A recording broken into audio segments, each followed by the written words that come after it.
Good evening, Bowser, and good evening, Nintendo fans. I'm drinking marshmallow and ashwagandha stress relief tea. Because where's the Animal Crossing trailer? That update is promised to hit late January, and we're running out of reveal days. This update has so much riding on it, I cannot freaking wait. But today, we're going to be talking about a new Nintendo Switch Joy-Con drift lawsuit. Yes, the class action strikes back, plus a whole lot of Resident Evil after Capcom prepared a beautiful presentation, terrifying audiences everywhere. What's going on, everybody? It's Zach from SwitchForce. Hope you're enjoying your week and working towards a really awesome weekend. I hope we're working towards an AC trailer. Isabel, if you're out there, I need to see what Brewster's up to, and at least give me some pave action. The trailer might be tomorrow, it might be next Tuesday, but it surely will be before next Thursday, because then we're out of days. So there's 3 chances, and then it's out. It has to be. I promise. Now, before I take you to the village, let's touch on Joy-Con drift. And if you've experienced any sort of drift with your Switch days, hit that like button. If you have no drift in your history books, let me know in the comments. You are the chosen few.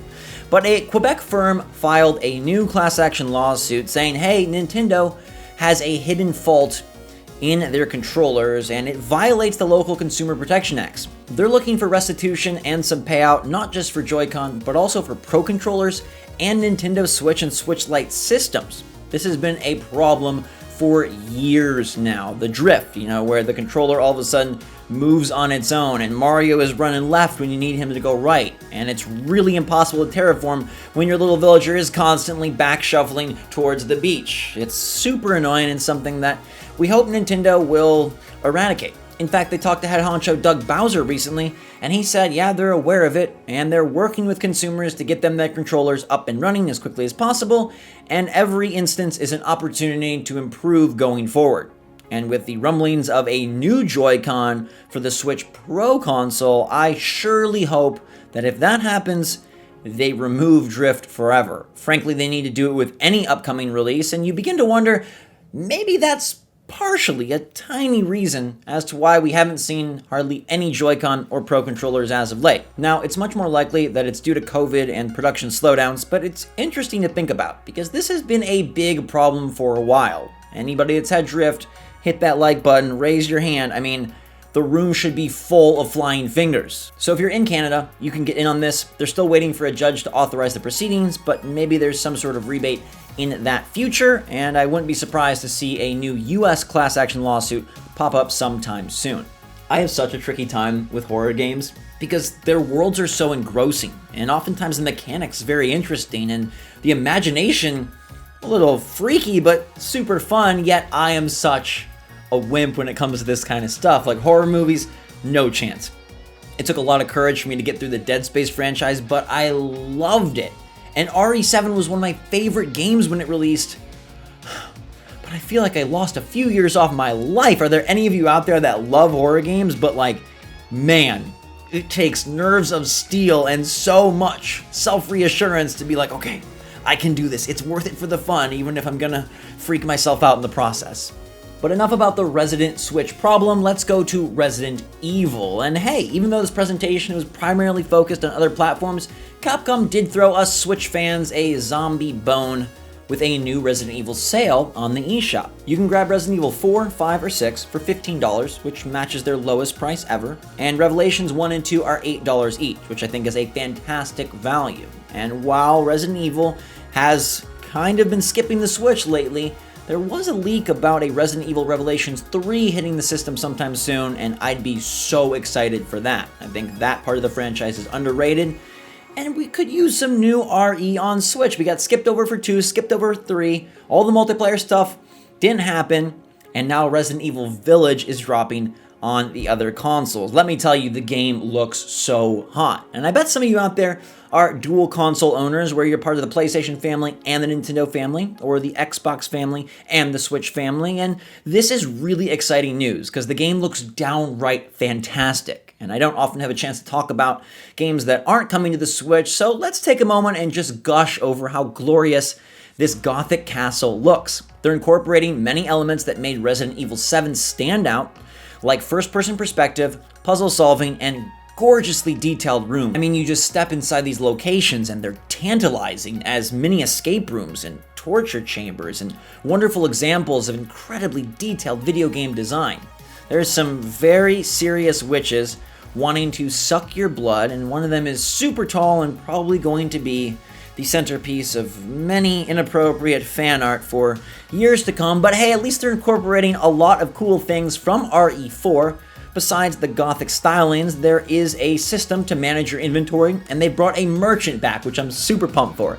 He's quite the chubster named the Duke, and he will be selling you recipes, items, there's crafting back in, and I just like the fact that they're trying to merge older elements of RE with the newer elements of RE and hopefully crafting a fantastic game. And I'm such a sucker for these types of experiences where the designers take you on almost a theme park ride of their own design and just waltz you through a gorgeous, detail-oriented linear experience. It's why I fall in love with Naughty Dog games every single time, and frankly, it's the one thing I don't really get from my Nintendo consoles or games. Just stepping into a car and letting them take you for this ride. I'm such a Disney fan, you know how their dark rides just kind of take you.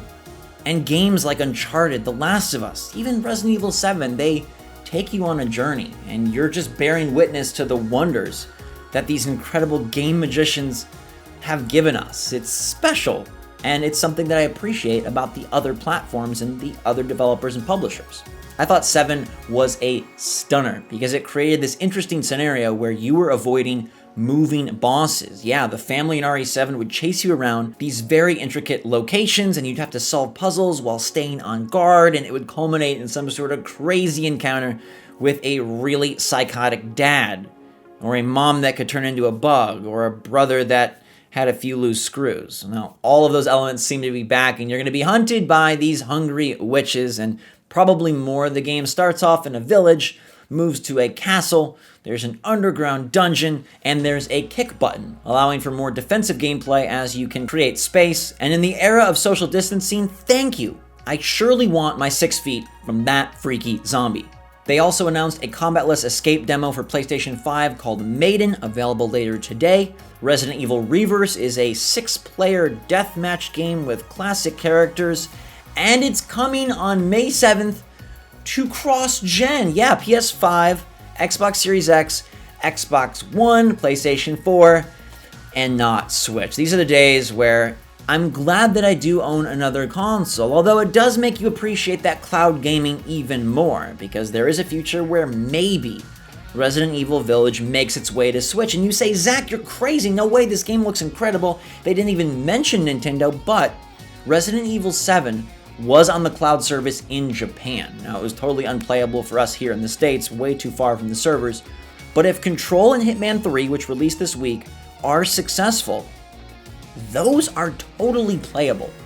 And it wouldn't surprise me if at some point in the future Capcom rolls the dice again and maybe delivers this Resident Evil Village on Switch via the cloud. Hitman 3 is available on PS5 and we can play it on Switch, so why not Village? Would you guys be pumped to see the latest Resident Evil hit Switch if it had to be via the cloud? Now, I know some of you are thinking, but wait, the Switch Pro, maybe that solves everything. And yeah, for cross-gen titles, that could work, depending on how much power they put into that Pro dock or system, but I would predict that the cloud style is probably the more likely option for these bigger AAA games, if they ever hit Nintendo systems. But with so much Resident Evil available on the eShop catalog and the rumor of a Resident Evil Revelations 3, I really, genuinely wouldn't count RE Village out from being added via the cloud at some point later this year or maybe 2022. And that big woman, her voice is eerily soothing, but in such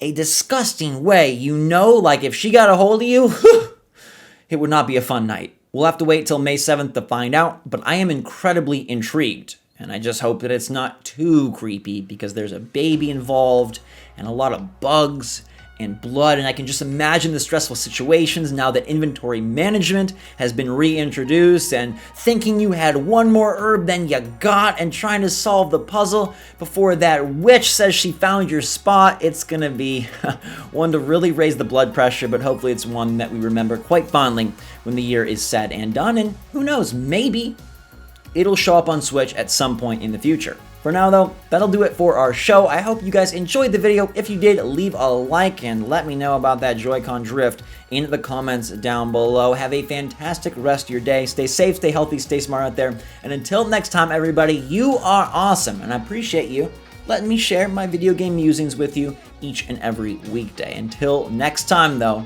SwitchForce out.